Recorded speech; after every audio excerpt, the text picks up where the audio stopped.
And here is the video. The term Christ came from the Greek word Christos. The meaning of that word was anointing or the rubbing on of oil or ointment.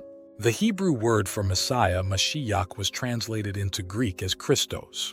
The word Messiah was associated with the King of Israel or the Anointed One. So when Jesus asked in Matthew 16:13-20, "Who do people say I am?" Peter's answer was, "You are the Messiah, the Son of God." The same question can be found in Mark 8:27-29 and Luke 9:18-20. However, I believe that Orthodox dogma has erroneously conflated these passages in the Synoptic Gospels with the Christ, as it was developed in John's Gospel and the writings of the Apostle Paul. The writings of John and Paul greatly expanded the term Christ and connected it with the Logos or the Word. There is not a one-to-one correlation between Jesus of Nazareth and the Logos Word. This is where the term Christ comes into play. When one is anointed with oil, the oil soaks into the skin. One could say that the oil indwells the skin. It becomes part of the skin.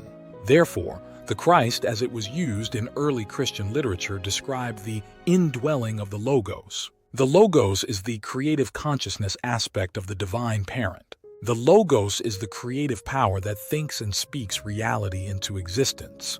Jesus knew that he was indwelt by the Logos and was therefore the Son of God. However, he went on to teach that we too are indwelt by the Logos and are children of God. Being created in the image of God is being created with the indwelling Logos. It is safe to say that the Logos and consciousness are synonymous. The word Logos is Greek and it means word or reason. It is a spoken word or a thought. In essence, it is consciousness. The Greek philosophers, especially the Stoics, saw the Logos as the creative source of the universe. However, it was the Jewish Hellenistic philosopher Philo of Alexandria that expanded on the word. Philo was born between 15 and 10 BCE and died between 45 and 50 CE.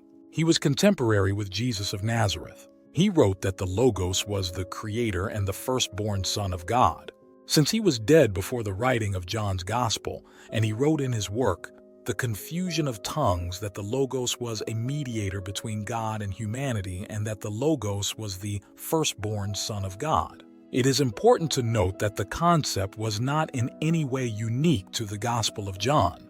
What is unique about John's Gospel is that it states that Jesus was indwelt by the Logos, or in other words, the Logos incarnate. However, Jesus went on to teach, according to both John and Paul, that we are also indwelt by the Logos. John stated that as Jesus was in the world, that is true of humanity as well. Jesus said that he was in the Father, and the Father was in him, and both were in humanity. The point of this is that to correctly speak of the Christ, one must understand that it is the Christ of the Logos, or the anointing of the Logos. This makes the Trinity then, the Father Parent, the Logos, and humanity. All three are aspects of the divine. This is more clearly stated in some of the Gnostic texts found in the Nag Hammadi library, but we know that Orthodoxy squashed Gnosticism in the late 2nd and 3rd centuries. However, the canon was not settled until late in the 4th century. One of the early Gnostic Gospels was the Valentinian Gospel of Truth.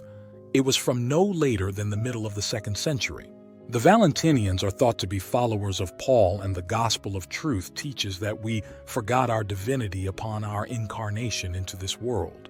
In other words, we forgot that we were indwelt by the Logos, or had the Christ of the Logos.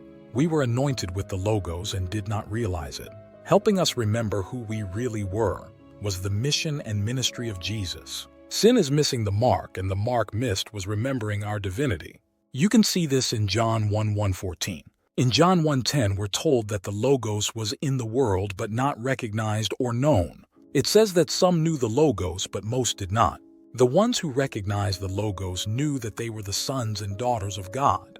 It is finally in verse 14 that we are told that the Logos became flesh. The Logos was in the world before Jesus was born. You may be asking who were the ones who received the Logos? The answer is the mystics and prophets and anyone who realized they were divine. Jesus then explained that humanity was anointed, indwelt by divinity. That should have been understood from Genesis. That was a fact from creation. Humanity was image bearers, and that meant they were indwelt with consciousness. In the wrap-up, It is important to realize that the term Christ is anointing, and as it is used, it is the anointing or the indwelling of the Logos. Therefore, when we speak of or refer to the Christ, to be precise, it should be the Christ of the Logos. If you found this interesting or it resonates with you, please like, subscribe, comment, and share.